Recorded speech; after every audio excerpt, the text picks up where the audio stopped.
both of you are from vastly different backgrounds. And as we're thinking about this question of why do we even try, for both of you, there have been significant efforts to arrive at your respective positions through academia and advocacy, albeit in different circles. Walk us through the role that effort has played in how you've arrived at your worldviews, values, and academic careers. Maybe we can start with Lydia. I thought we were going to start with him. So the role that effort has played.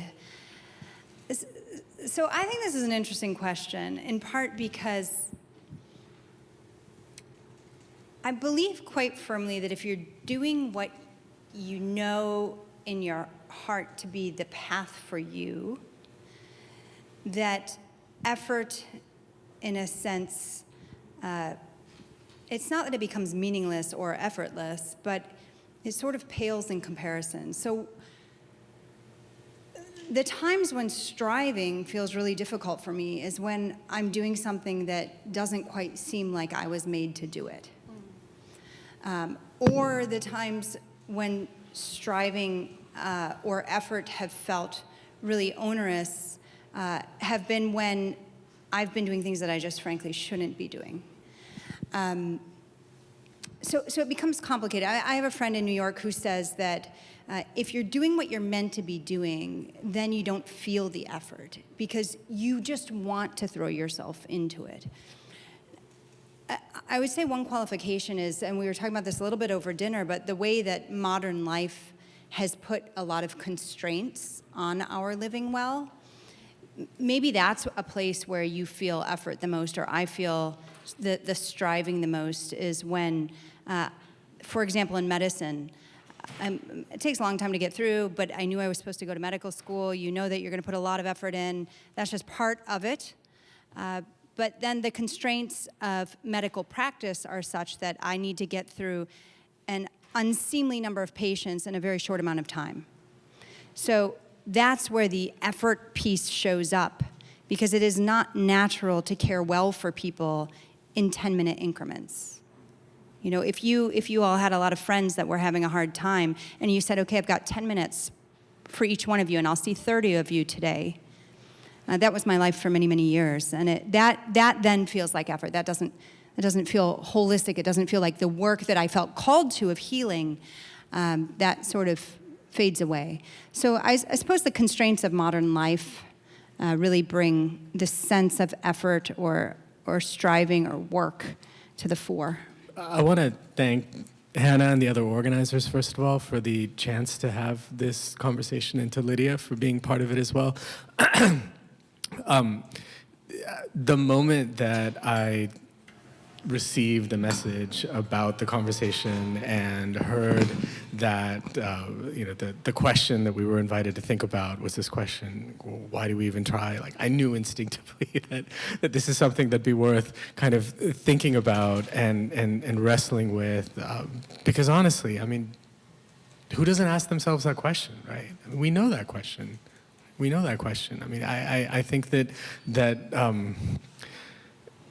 precisely for the kinds of reasons that Lydia was talking about just now, like the sense that we have so often of feeling that we want to be doing certain things, we'd like to be doing certain things, but somehow finding ourselves caught by the circumstances that we're in, like finding ourselves not doing exactly what we feel we want to be doing, what we should be doing, and then asking questions of this kind. Well, why bother? Why do we try? Like, what's the point? I mean, all these kinds of questions. I mean, I think that they're probably familiar to young folks like yourselves. I mean, they're certainly familiar to me, and I've wrestled with them in so many ways over the years with regard to the trajectory of my own life, but also, frankly, with regard to the lives of others that I've gotten to know myself as an anthropologist, right? This is what we do for a living. We don't just sort of think about our own lives and the questions that motivate us, or the problems that animate us, but how they manifest in the lives of others. We try to learn about what it means to be a decent human being in the world by thinking through the experience of the others that we're privileged to meet. And certainly when you think about the kinds of challenges that Lydia was speaking of a second ago, when you think about how complicated and difficult and tumultuous modern life can be in so many different ways in different parts of the world, of course this question arises for different people, but it arises in so many different ways. And I think that actually one of the most interesting things for me as an anthropologist is trying to kind of make sense of what even that basic idea of effort might mean in different contexts. Right? What does it mean to be thinking about striving and effort growing up in a Western society such as this one, right? Where we're taught, say, certain ideas about hard work or advancement, especially for those of us who come, say, from immigrant families, right? Like I did as well. My parents having moved to this country just before I was born in the early 1970s, right? So that kind of background has something to do with the ideas that we have of what it means to try, what it means to strive, what it means to commit effort to something. But it means very different things in other parts of the world as well. And I think that there's a lot to think about there, and I'm happy to get into that. So many of you guys might have seen us polling on the breezeway in the days leading up to this forum. We found that a common response among Hopkins students was, why not try? Like, why do we even try? Why not try? It seems like a number of us find ourselves working towards goals without having a strong reason of why. Anand, in the 17 years that you've been a professor at Hopkins, what is something that you've observed about our campus culture? And then maybe how has your work as an anthropologist with people from other cultures informed your understanding of what it means to strive? Yeah. Well, the thought that comes immediately to mind is the fact that in the classes that I've taught here at Hopkins as an anthropologist, I often ask students to do ethnographic research projects. That is to say, when they're doing their coursework, instead of just writing about a book that we're reading or some other topic that they're interested in, I actually ask them, I invite them to do field work of a certain kind, to explore their own campus as anthropologists themselves, or to explore their own lives as anthropologists themselves. And I will just tell you that over the years, I have encountered ever so many papers about D-level in the library, right? The deepest recesses of the library where so many Hopkins students over so many years feel like they must go to embody what it means to be a serious student. Like that culture of almost breaking yourself in order to make it through here, it is striking to me how enduring that culture is and the weight that it has for so many students, like the burden that they carry in living up to that to those expectations. It's discomforting to see, especially as a professor whose job it is to sort of contribute at some level to that workload, right? And I try to be sensitive about that in terms of what I assign or what I ask from students. But I do think that both from a kind of personal standpoint and from a more intellectual standpoint, in terms of the kind of research and writing that I do, I think that there's an enormous amount of importance to what Lydia was saying earlier about the circumstances under which we really imagine striving or effort to be necessary at all. That is to say, there may be ever so many voices that are sort of constantly clamoring in our heads, telling us that we've got to be working harder or trying harder or sort of giving up this in order to do that, which is more meaningful. But I think it really is the case that so much of what is meaningful and beautiful and maybe even true in the world and in what human beings have made together comes from situations where what you wind up doing feels like the natural thing to do. And I think that a lot of the art of making it through circumstances as complicated and difficult as this university has to do with sort of finding your way into that space where what you have to do becomes what you want to do, where it doesn't feel like something you have to strain against your own nature to get done. I learned about the D level just about 15 minutes ago, walked through the library, and one of the students, Ted, told me about the D level. So I'm in the know, yeah. You want a question specific to my circumstance? Is that sort of where we're at, or a response specific to my? Sure. Well, so Hopkins, we have a lot of pre-meds here. Don't go. Yeah, which means many of us are right now working towards med school or grad school, and actually probably a lot of us in this room are discerning our whys. And then you talked a little bit, you didn't use the word calling per se, but yeah, like I'm curious for you guys, perhaps tell us through your process of figuring out that why. Has it always been to become an anthropologist? Has it always been for you, Lydia, to be a doctor? I never wanted to be a medical doctor, and I still don't. When I told my mother that I was thinking I was supposed to be a doctor, and I can talk to you about that process in a second. My mother said to me, maybe in contrast to what some of your mothers said, she said to me, "Why would you ever go to medical school? We're a humanities family." And biology was my least favorite class in high school. And then she capped it off with, "And you've always needed your sleep." So I studied international relations and thought I would, and languages, and thought I would do something sort of global. I was living in DC for college, went to American University studying languages, international relations, and then every summer would go abroad because it was cheaper to go abroad and volunteer than it was to live in Washington, DC. So it worked out quite well, but I inadvertently did a lot of healthcare volunteerism because that's a very practical way.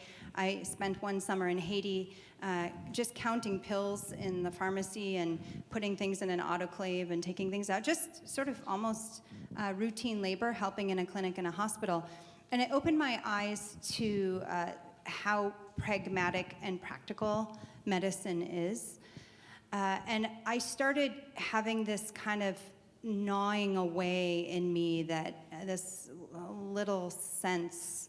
The best way I can describe it is, have you ever done something to a friend where you really know you need to apologize? You know that feeling where you just know, like, I screwed up again. I need to just go say sorry. None of you seem to know what I'm talking about. Okay, good. Thank you. I was beginning to wonder about Hopkins students.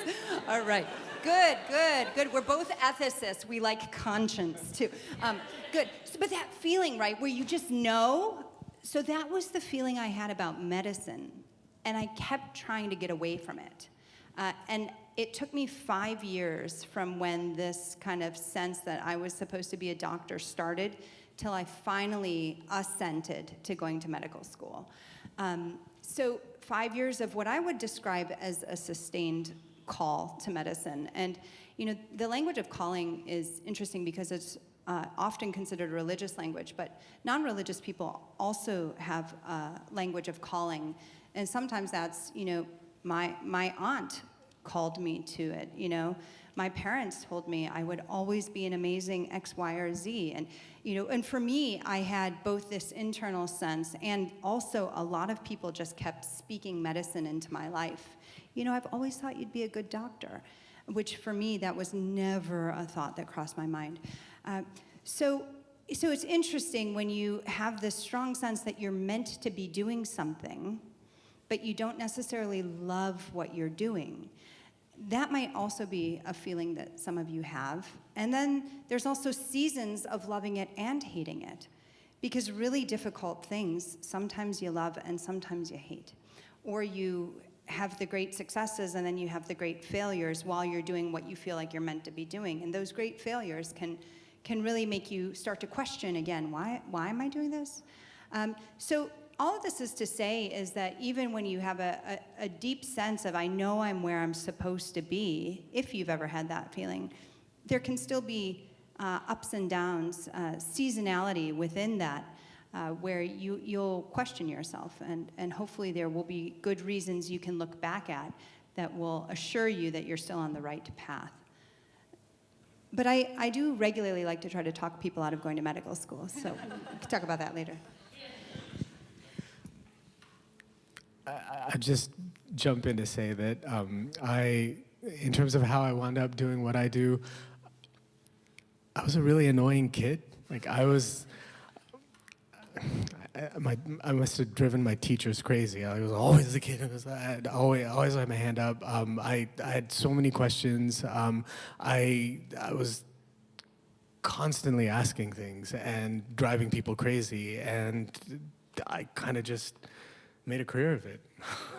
I honestly, like, it was the easiest thing to fall into. I mean, I don't know. Like, I get paid to talk to people, and to say something about what I learned. It's beautiful. But to me, I mean, I say that lightly, but I do think that there is something to trying to kind of figure out what that current is, like what that tendency is, like where are you already tending to go, and how do you catch hold of that, and how do you get enough of a sense of that you can kind of like ride that current a bit. I think that there's a lot to that, and it can be very mysterious, it can be very intuitive. Sometimes you have glimmers of it, and sometimes you think it's one thing, but it's something else. But it does seem to me that so much hinges on this question of sort of catching on to a momentum that's bigger than us, that was there before we were, and somehow finding your way into it. I think here it's also maybe worth emphasizing that any of these things that we think about them as very private things, like we think about them as things that concern us as individuals, but who we are as individuals is so thoroughly shaped by the others that we take seriously in our lives, whether they're our parents or our friends or our mentors. They're also shaped by what we see in the world and what we want in the world. And so much of it, I think, does come down to sort of honing your intuition of sort of where your world is going, and trying to find a way of sort of catching that somehow. Yeah. Well, so do we have to know, both of you guys talked about knowing that sense of purpose and where you're headed. Do we have to know where we're headed in order to be on that journey already?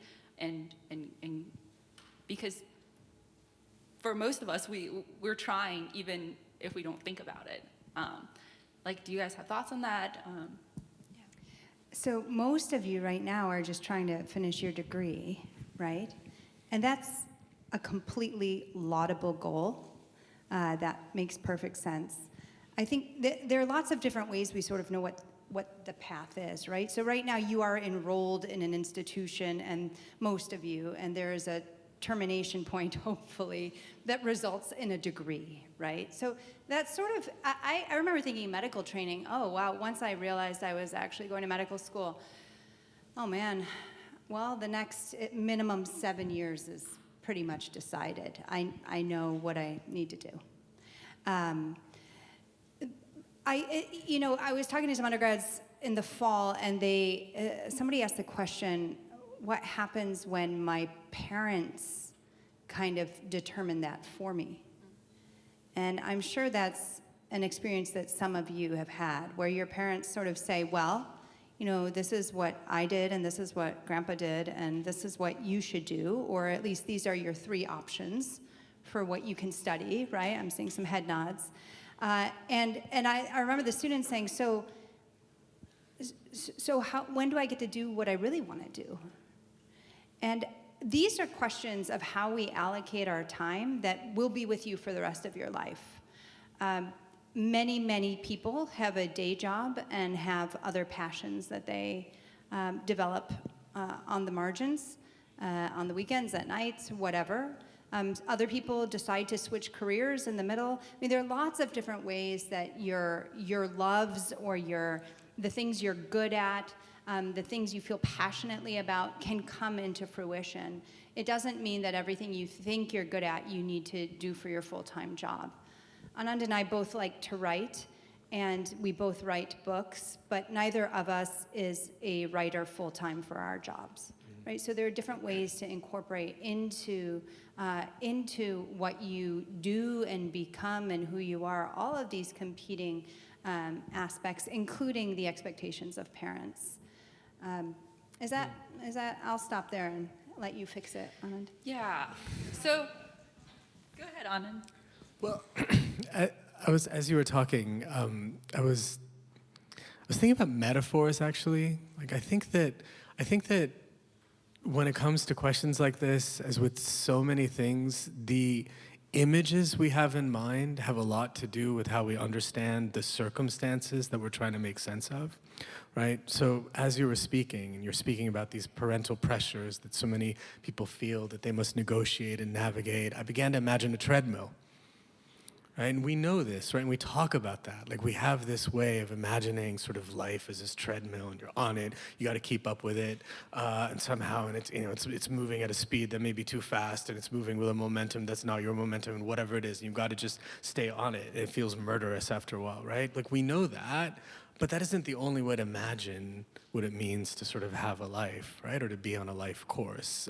There's another metaphor in the materials for this conversation. We actually had a little conversation about it over dinner, the weight, right? So this idea of effort, of trying, of sort of lifting something, right? This idea of somehow straining against the force of gravity, and that being the mark of what it means to sort of to strive or engage well. As I was thinking about this conversation and what metaphors sort of feel compelling to me in terms of how we think about this business of striving and effort, weirdly enough, I actually began to think. My mind kept drifting to balance bikes. Do y'all know what a balance bike is? For little kids. This is like a generational thing. I didn't have them. I didn't have one when I was a kid. But both of us have kids who are sort of like teens or on the verge of it. And both of my kids learned how to ride a bicycle on something called a balance bike, which is basically a bike, like a tiny little bike without pedals.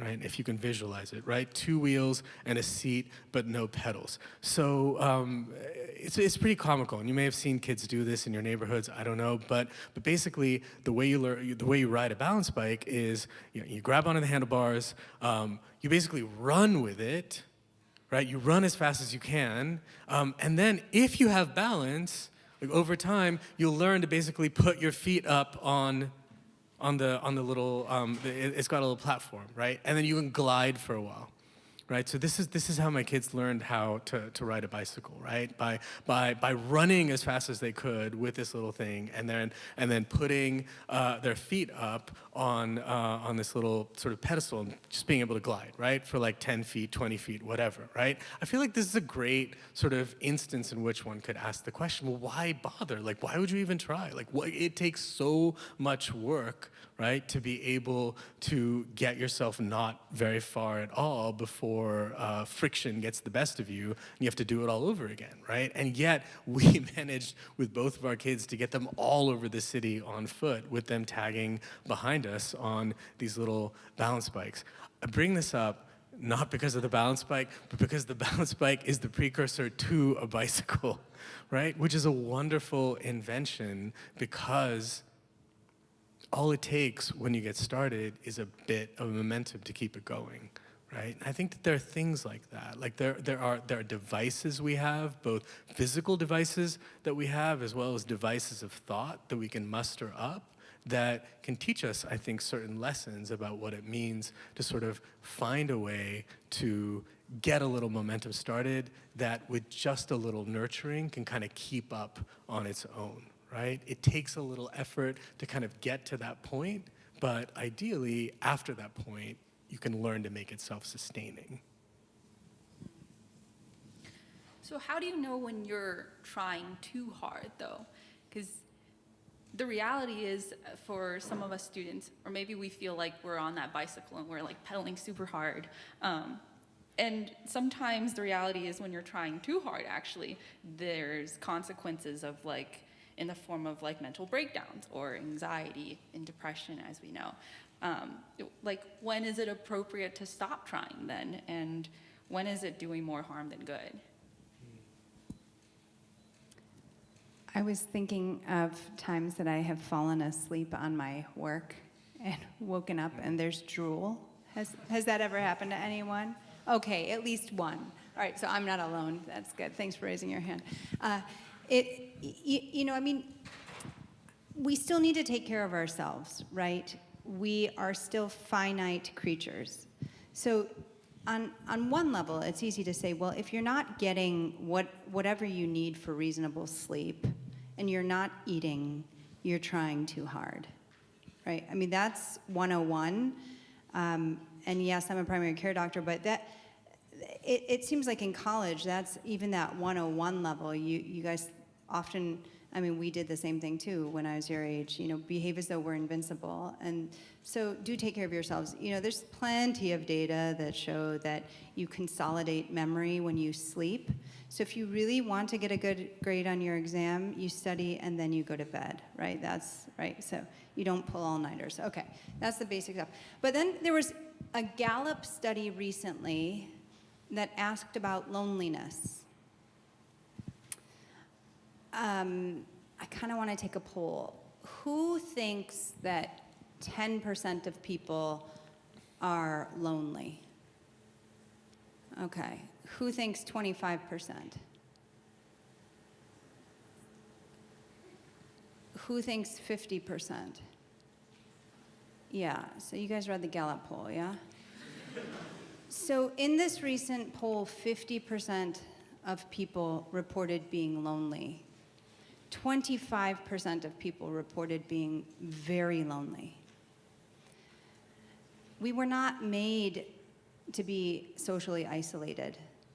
So there's really also incredible data that show that folks who are socially isolated have higher rates of heart attack and stroke, higher rates of mental health problems, and most interestingly for me, who works on death-related stuff, is there's a higher rate of overall mortality for people who are not connected to their friend groups, their communities.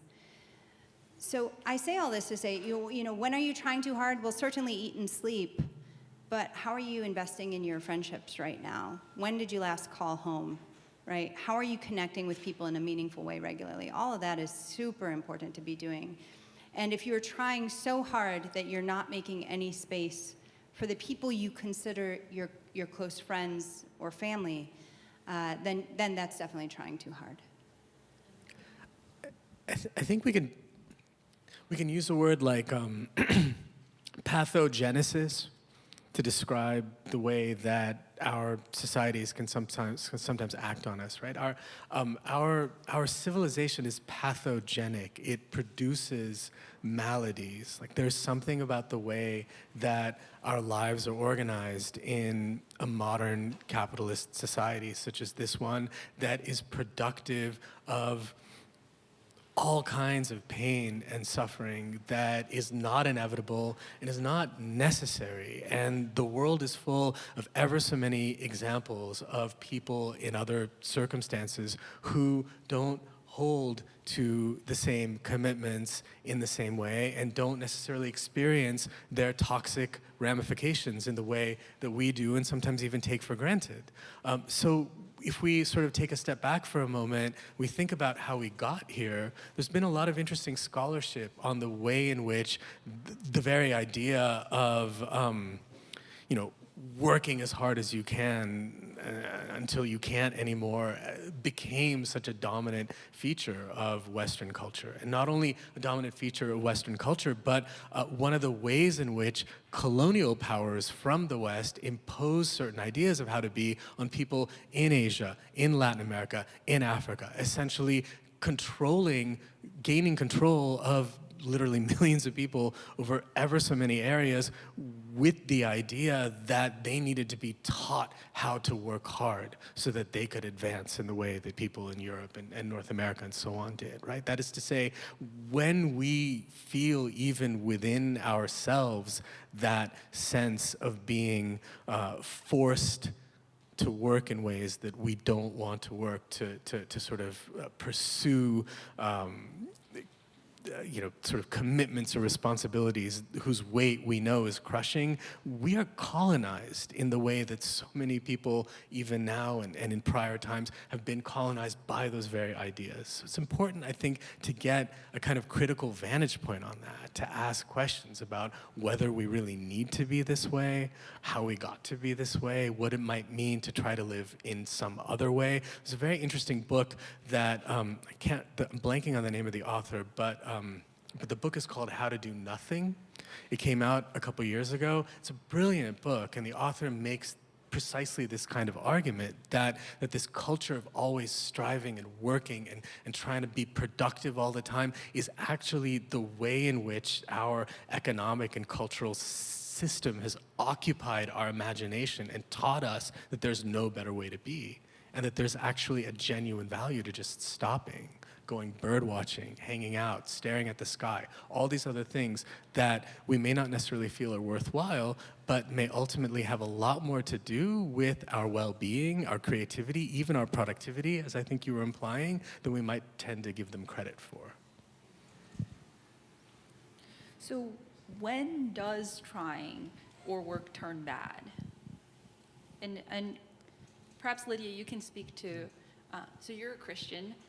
Perhaps you can speak from that sort of vantage point, or how has your faith impacted your perception of this question?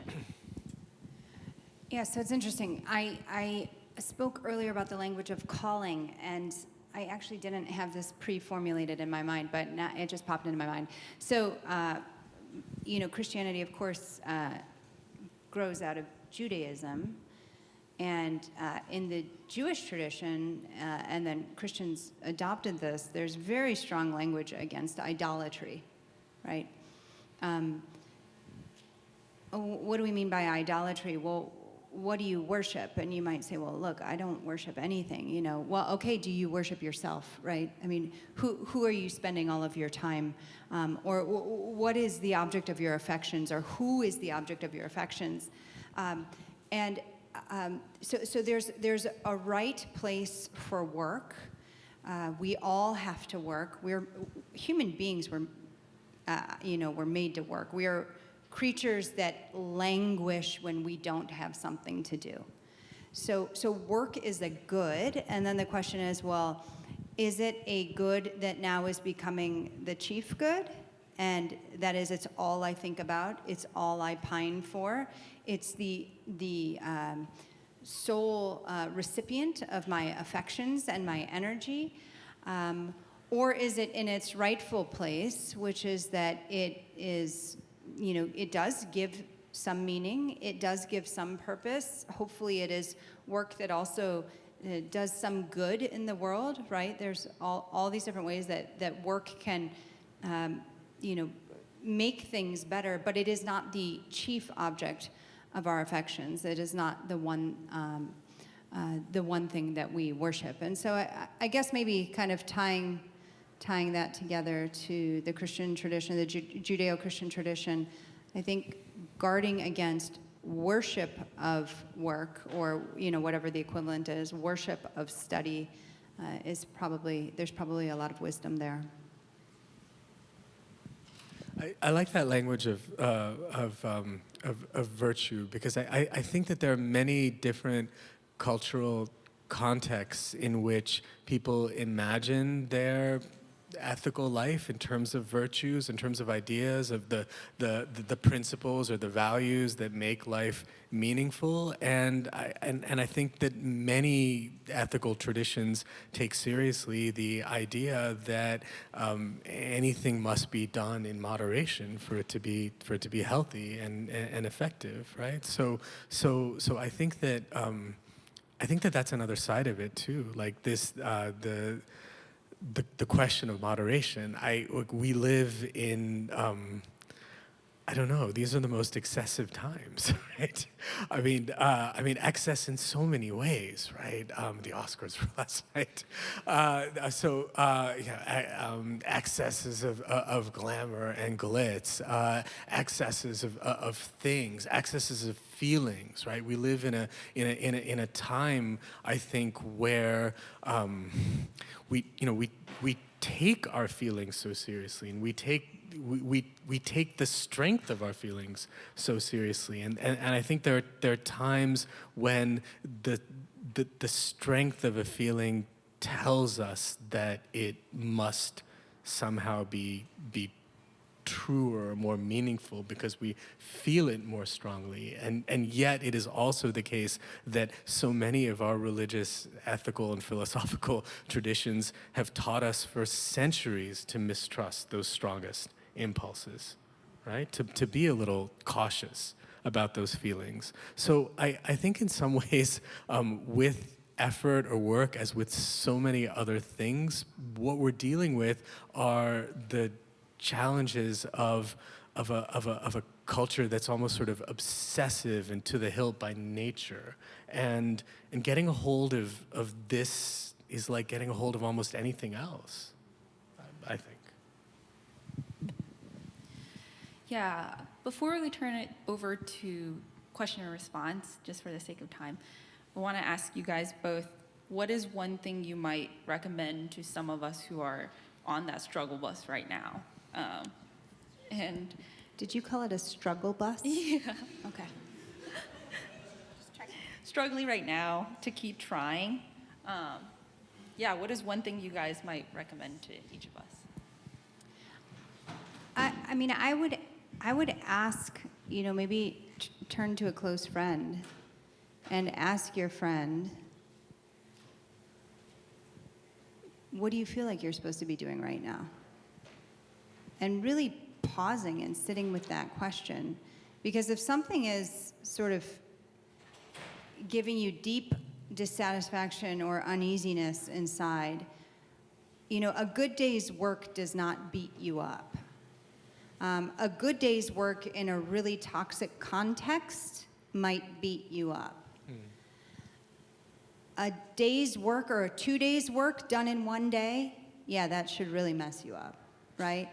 A good day's work 7 days a week, no, you need some time to rest, right? A good day's work 7 days a week, not calling mom and dad, probably not good, right? So it's good to just sort of get into each other's faces about this and say, hey, how are you and what does not feel right now? And what changes do you need to make? So I'm just going to tell you a story really quickly. I used to be on faculty at Yale Medical School. And when I was on faculty at Yale, I got an award to go to divinity school, to get my ethics degree. So I'm a full-time faculty person. I'm a half-time graduate student, and I have 2 little kids and a spouse, and about 2,000 primary care patients who, just because I'm not in the office, even though I was still in the office half-time, they still needed me, right? It was probably the busiest time of my life. And I remember just like, okay, get home, get the kids fed, get them in bed, start my grad studies, hit Saturday, work all day, try to really maximize my kids' nap time. Do you remember those days? I wish my kids still took naps. They don't anymore. So every minute of my day was scheduled, and I need 7 hours of sleep. So it would be right up to 11 o'clock so that I could go to bed and get up at 6. And this is what I did for many years to finish that degree. I remember one night I was working, and a friend of mine was going through a divorce. And she showed up at my house and said, I need to talk. Let me tell you, everything in me shouted, tell her it's not a good time, right? But of course I knew you cannot tell a friend in a bad situation it's not a good time. And actually the louder voice in my heart was, be a human being, And so another question you can ask each other is, where have you lost some of your humanity, or where do you feel like you've become dehumanized a little bit, especially through the grind of education? What's been dehumanizing for you? And then where and how can you reclaim a little bit of that humanity, the deeply human part of yourself? It's a wonderful answer. I think that our bodies and our being actually have a kind of wisdom about them that we don't often acknowledge. Like there are ways that our bodies can tell us things about what we need to be thinking about, what we need to be taking more seriously, that we may not be paying attention to. And of course, sometimes they manifest themselves in the form of pains or sleeplessness. They can also manifest themselves in the form of questions, right? Like the very question, like why do we even try? Like when does a question arise? Right? Like when do you even ask yourself, like, why do I try or why bother? Like I think the question arises when you feel out of sync, right? Like when you feel like there's a disconnect between what you are doing and what you feel you should be doing. Right? There's something in us, I think, at times that craves a different perspective. And so we wind up asking ourselves questions, right? Like we wind up asking questions of ourselves when we feel that we need a perspective that we are lacking, right? And I think it's one thing to try to get perspective by entering into that kind of internal monologue, right? A lot of us have it going. I think it's a really nice way to kind of like keep oriented in the world, to like have that conversation with yourself. But I think the really important thing that Lydia is reminding us of is that perspective comes in all kinds of ways, right? So for me, like one of the most important sort of things that I do when I feel like I'm out of sync is I take a walk. Right? I mean, and there's something about being outside. There's something about the rhythm of just taking one step after another. There's something about being distracted from whatever I'm thinking about by the birds or the clouds or the neighbor that I run into or, seeing something else down the street or in the park or the sound of the stream down at the edge of campus, like whatever it is. Like there's all, like the world is full of all these things that are, capable of answering that call we feel within ourselves for a different kind of perspective, right? And you do some of that, you take some of that in, and when you come back to yourself, I think often you may find that you feel a different kind of energy, you feel a different kind of focus, you feel a different kind of motivation or momentum, right? Because the world has sort of given you something that you knew that you were missing yourself. All right. Thank you so much. We are going to transition to a time of question and response. So Lydia, there's a question posed to you. What has studying and witnessing death taught you about the purpose of life?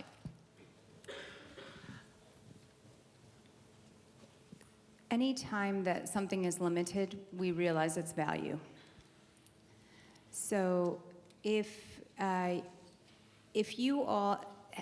any of you has ever been invited out for a really nice dinner at a restaurant you could never afford, kind of food you could never cook, and you don't know if you'll ever have this kind of meal again, you savor every bite. Anyone had that experience in here? Yeah.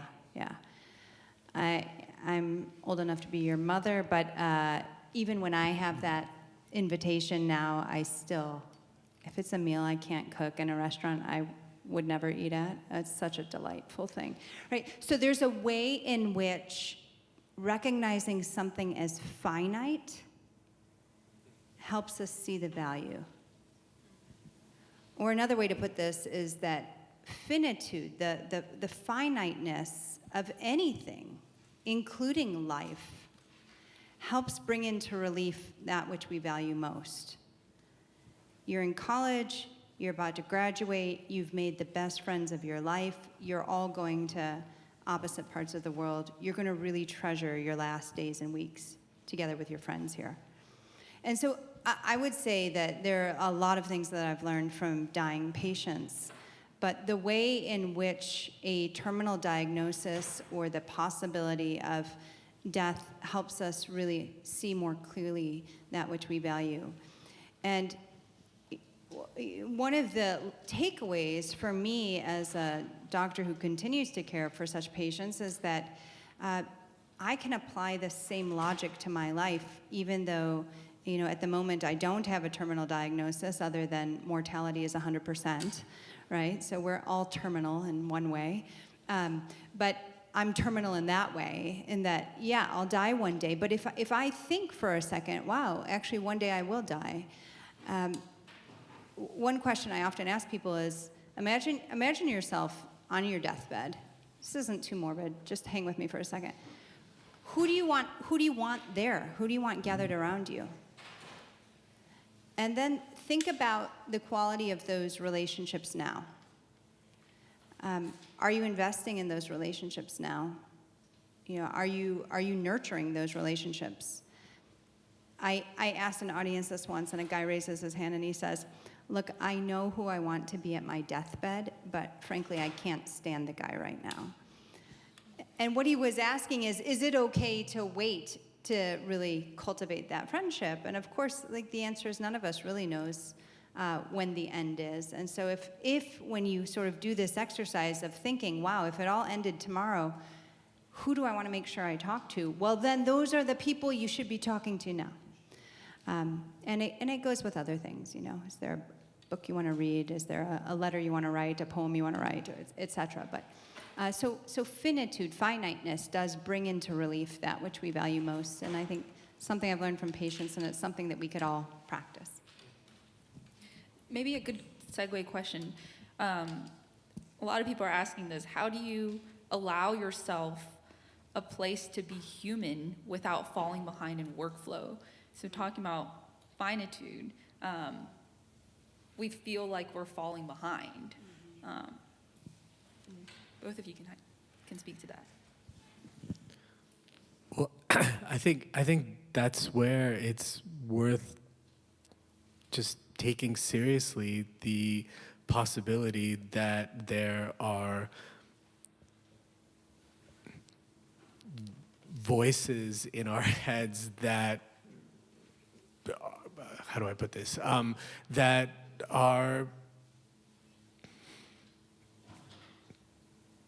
have colonized us. I want to say that again. That are talking through us. That we aren't just embodiments of desire and free will and being young and sort of alive in the world. Like we also all the most powerful ideologies of our world, all the most dominant ideas of our world, all the most powerful forces of our world. They run through us. They act through us. We come to embody those things. We enact them. We perform them, often without realizing it. And so a lot of it, I think, just comes down to developing some critical awareness about the pressures that we feel, the forces that we endure, and learning how to see them not always as genuine and authentic and necessary, but also as embodiments of problems in the world that we don't always have to take seriously. And in fact, that we sometimes have to unlearn, that we sometimes have to refuse, that we sometimes have to sort of laugh off, right? I think that it is often the case that some of the most noxious pressures that we experience rely on the respect that we give them, rely on the seriousness with which we meet them, for them to kind of exercise that power over us. Right? So there's something, I think, really liberating, and rightly so, about seeing those things as cultural, about seeing those things as artifacts of a certain way of being in the world, rather than the only natural way to be. Yeah, I think maybe the associated habit or practice, if you will, that I would pair with what you just said is something that I try to exercise, which is a practice of discernment. And what is discernment? How do I define it? I think discernment is sort of the momentary pause to kind of take the temperature of my sort of inner being, right? I practiced discernment when my friend showed up at my house in distress and wanted to talk. the voices of academia and work and striving, all of that said, keep going, tell her you can't talk now. But in that pause, my ability to discern, the practice of discernment, allowed me to sort of see a different way. And I would maybe add on, it's not just the voices of colonialism, but man, the voices of consumerism, the TikTok voices. I mean, I don't know what you guys listen to, but I know some of you are TikToking it. Those are very powerful voices telling you how to be in the world, what to look like in the world, how to dress, how to do your eyebrows, right? Those are very, very powerful. They were showing TikTok in the airport, okay? That's why I know about the eyebrows. But so how do you kind of free yourself of the voices? It's to cultivate this practice of discernment. And cultivating discernment requires you to sort of step away from all of the competing messaging and kind of listen. Whether you're listening to the divine, listening to God, or listening to your conscience or your sort of inner spirit, being able to tune into something that's not the messaging of the world is really important for knowing how to navigate. Maybe one quick story. So my current primary care practice is not 30 patients a day, but my former one was 30 patients a day. And yes, being a human being often meant getting behind. It certainly meant no lunch break. And when there was a proposal that they take away the saltines that were supposed to be there for the diabetic patients, but really all the doctors ate saltines for lunch every day, there was a revolt among the physicians, because how could they possibly take away our saltines? We don't have time to use the bathroom, we don't have time to eat lunch, but we at least have the patient's saltines, right? So saltines and coffee is what I lived on for many years. I don't recommend it. Yeah, so to be a human being with a patient often meant I got behind schedule. I was always behind schedule, but I also wasn't always a human being, because sometimes the work just dictated I give the Z-Pack and I go on to the next patient. I do the flu test and I go on to the next patient. Sometimes work is just work. So the point is not, you can't spend an hour with everyone who comes in the door. Not everyone needs an hour. Right? So that's why discernment becomes so important, because you have to learn to know, when do I stop and help a friend or help a patient, knowing I'm going to get behind schedule, and when do I keep plowing forward, because that's the only thing I can do to get to the end of the day. So discernment. Can I actually just jump in for one more minute? Because there's one element of your story I want to just zero in on for a minute, which is the image of the doctors revolting, right? Like for the saltines. Because I think that's just like a small and subtle reminder that if you're trying to be human in a world that's organized in incredibly inhumane ways, you can't just be that human on your own, right? That there is also an occasion and even a necessity for organizing, for pursuing these questions collectively, that if you're feeling something, odds are others might too. And if you begin to talk to each other and you can think about a way to sort of reorganize those circumstances so that they're less inhumane, that might create certain kinds of openings that just you on your own, wrestling with your feelings and your sense of inadequacy and all the pressures, may not be able to do as successfully, right? Because everything, again, is also leading us to think of all of these things in such starkly individual terms, when the truth is we're collective beings, we're social beings, and everything turns on what we can actually do with each other rather than suffer on our own. Here's a question. How do you keep going when it seems like everyone around you is succeeding but you're failing?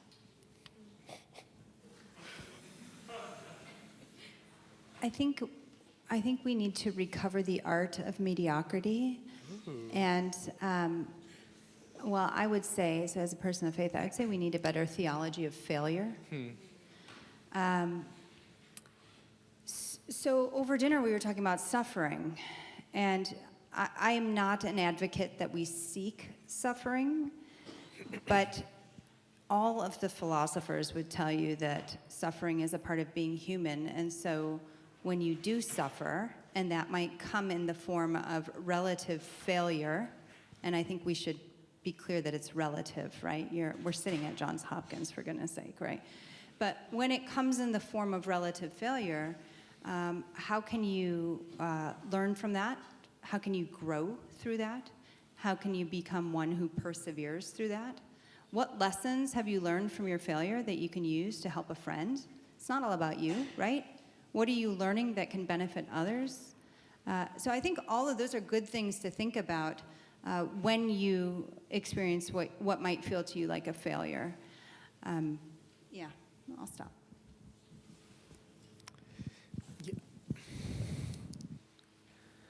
I was actually I was in Ghana on a fieldwork trip for the last few weeks. I just got back a couple of days ago. It's for this new research project that I've started, and I was talking a lot to contemporary artists in Ghana, a lot of whom have work that has a kind of environmental sensibility. Like, people are working with waste materials, they're working with plastic. There's an enormous amount of pollution that people are enduring on a daily basis, and they're using these materials to make art and to sort of offer a different kind of commentary on the present and what the future could look like. And that world, like so many other worlds of practice that we know, is really capricious. It's really unfair, and there are some people from that art scene in Accra, which is where I was, who've made it in a tremendously sort of successful global sense, and there are others who continue to toil honestly in great obscurity, and it's really.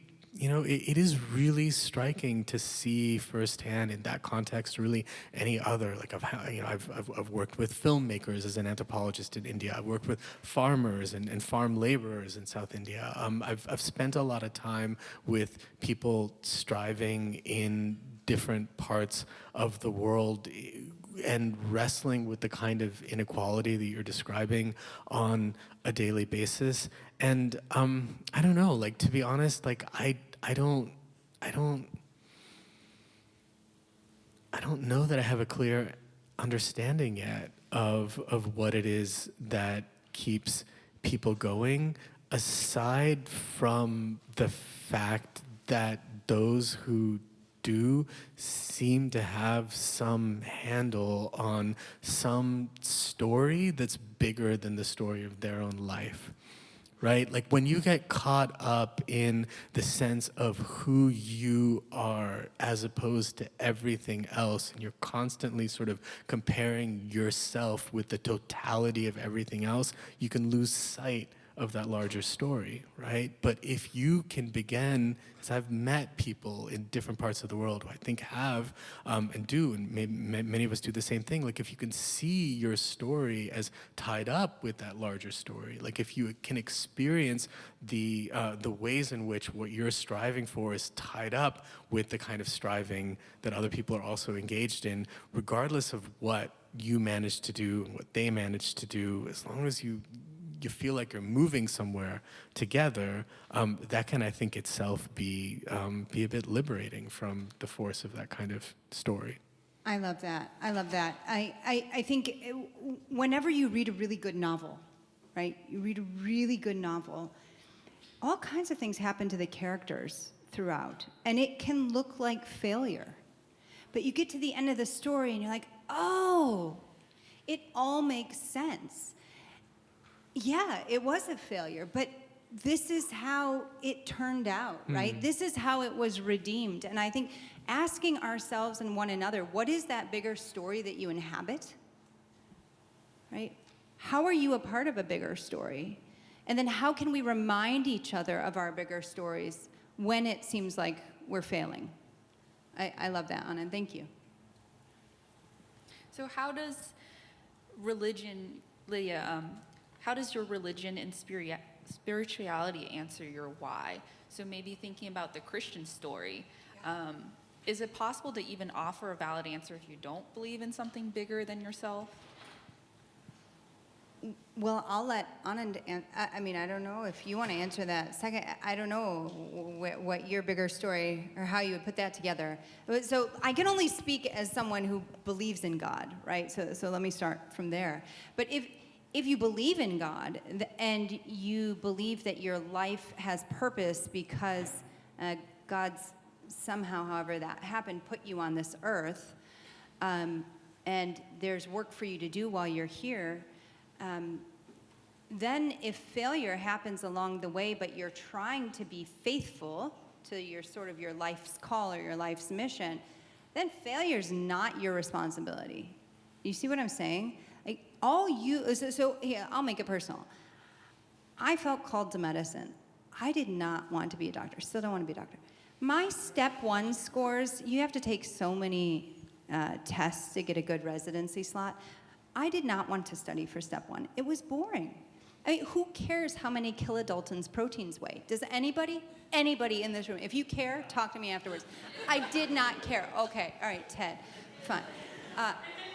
And I didn't want to have to memorize what to me seemed like useless knowledge. And let me tell you, it was useless because I'm a primary care doctor. I've never once thought about how many kilodaltons proteins weigh. But I had to be faithful in studying for my step 1, but I also committed to being faithful to the relationships in my life. And I also committed to reading good literature during medical school, especially during exam periods, because I felt like that would help me stay human, and it did.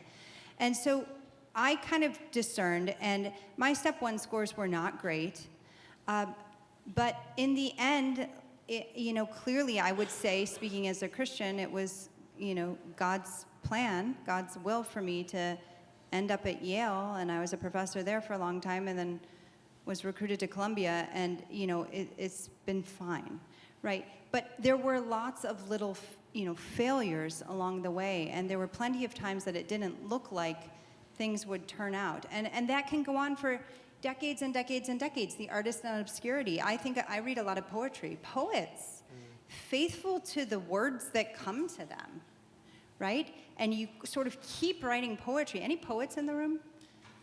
Okay, good. One. You know what I'm talking about. Like I don't write poetry, and I've been told I shouldn't. But poets tell me they have to write. There's this deep compelling, one of the ways you described it, like this deep compelling, they have to do this. They have to put the words out. And so you're faithful to that, even if, your poetry and you die in obscurity, you're sort of faithful to the call on your life. So failure, it's fine as long as you're, sort of being faithful to the call on your life. So thank you for that. I think that there are many ways. I think it may be the case that it is difficult to navigate these questions without access to some whole that is bigger, but there are many ways to understand what that whole is, right? There are many ways of entering into something that's larger than yourself. To be honest, for me, I feel like there's a great deal of strange and unsettling truth in our compost bin at home. It's like the strangest thing, but we compost, like we throw all our kitchen scraps in there, yard waste, whatever. It is the substance of all the failure, right? Is everything that's left over and unwanted and inedible and whatever, right? And yet that is where life comes from, right? Like everything that we depend on as organic beings arises from the remnants of those lives that have failed and come apart before us. You don't need to go anywhere else maybe than that to appreciate that there are these cycles of life that are much bigger than us that can give meaning to what we do. I'm working on this new book project on decay, and I started looking closely at leaves this fall, like as they started turning and as they started sort of decaying, and I'd like my kids thought I was crazy. Like I borrowed a microscope from a lab on campus. I'd like take it out every evening and look at the same leaves to see whether I could see the advancing of the sort of color change in the microscope, sort of day by day, and I don't know, like like the closer you look at a leaf or really anything else, like the more of it you see, right? Like there are vast worlds that open up when we pay close and abiding attention sometimes to the smallest of things. And so I think that kind of perspective on a larger, say, tapestry of life or a larger pageant of life, and the kind of meaning and purpose and sense of rootedness that it can give us, it can come from the most modest and humble places. It just depends on how we look and whether we're willing to invest the kind of attention that that those phenomena might deserve. I think we have time for maybe one more question. There's so many questions.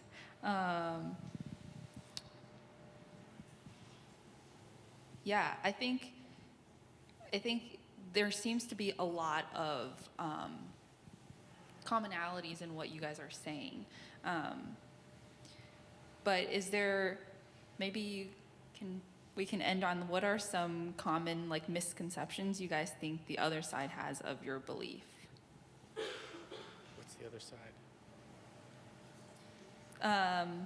I think, well, I don't know, whoever asked this question, what other side?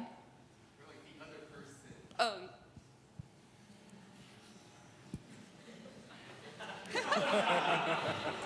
We just met tonight, so, I mean, we are, we're fast friends, but.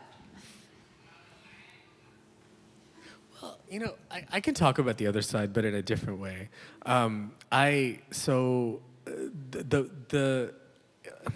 Okay, I take the question to be an important one because what it reminds us is that whatever we might feel really strongly about might look very different from a different standpoint, from the standpoint of a different worldview or a different set of commitments about the world. I felt this really keenly as an anthropologist over the last few years in work that I've been doing here in the United States. After the presidential election in 2016, I felt like many other academics that I didn't really understand the country that I grew up in. I didn't understand how that outcome could have manifest. I didn't get what motivated people in this country politically. And though, I, of course, think of myself, maybe not of course, but as an anthropologist and as someone who writes on the kinds of issues that I do, I think of myself on the political left. And people might call me a liberal or whatever, but I felt this sense that I needed to develop relationships with conservative Americans to understand better what their commitments were and what their politics were and why they could come so sincerely and with such great commitment to positions that people like me couldn't stand at all. And that's actually the book that I've been writing over the last few years. It's been a challenge in all kinds of ways, sometimes kind of harrowing, but I feel like it's been worthwhile because it's been a reminder once again that I think any belief that we hold, any commitment that we have can only be sort of strengthened and deepened by perceiving it once again from an unfamiliar standpoint, right? Like if we believe that something is truly meaningful and worth holding on to, then it's worth now and then asking the question, what if I didn't take it so seriously? What if I took seriously something that was really different? Would I still feel this way? And finding whether you'd come back to that same position again or to somewhere slightly different. So I think the exercise that the question invites is a really important one, and it's one that I think we should all be engaged in at some level. I don't know that I have such a profound answer or response. I'm sort of taking the question as I'm the Christian on the panel, and so does it appear kooky to people who are atheists that one's life might have meaning and purpose because of belief in God? Is that maybe a fair way to interpret the question? Yeah, I would say so. And I've met lots of people who think it's kooky. But I've also met lots of people who would describe themselves as not believing in God, who've also had themselves experiences that were just a little bit too weird to explain. Whether it's very odd coincidences or almost transcendental experiences of beauty, or being overwhelmed by different displays of goodness in the world. And so people, I think, of equally goodwill can believe or not believe in God.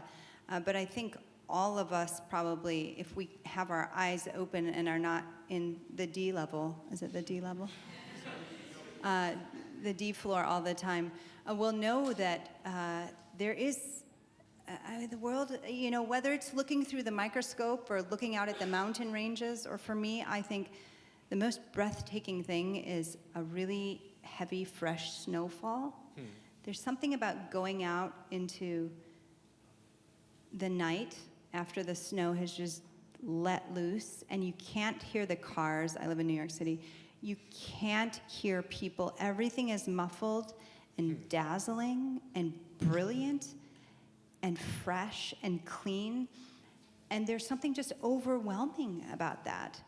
And I think all of us have had those sorts of experiences. And so you might not recognize it as the divine, but I think there's a way in which we've all experienced that bigger story, and trying to attend to that and keep our eyes and ears open to that is a good way to move forward in life.